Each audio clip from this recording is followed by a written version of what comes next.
வணக்கம். ஒரு சிறு விளக்கத்துக்கு பிறகு இசைப்பாடல் ஒலிக்கும். கார்காலத்தில் திரும்பி வருகிறேன் என்று சொல்லிச் சென்ற தலைவன் இதுவரை வந்தபாடில்லை.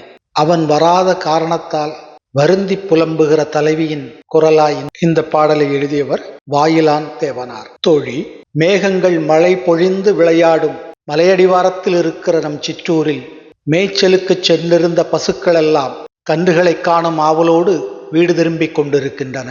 செந்நிறமான இந்த முல்லை நிலத்திலே பசுமையான இலைகளை உடைய முல்லை அழகான பூக்களால் பூத்து கலிக்கும் மாலை நேரம்.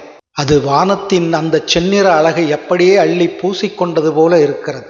இப்படியான கார்காலத்தில் என் தலைவன் இல்லாததால் நான் உயிர் வாழ மாட்டேன் போலிருக்கிறது தோழி என்று புலம்பும் இந்த முல்லைத்திணை பாடலை கேட்போமா? மழை விளையாடும் குன்று சேர் சிறுகுடி கரவை கன்று வயன் படர. மழை விளையாடும் குன்று சேர் சிறுகுடி கரவை கன்று வயன் படர. கரவை கன்று வயன் படர. மழை விளையாடும் குன்று சேர் சிறுகுடி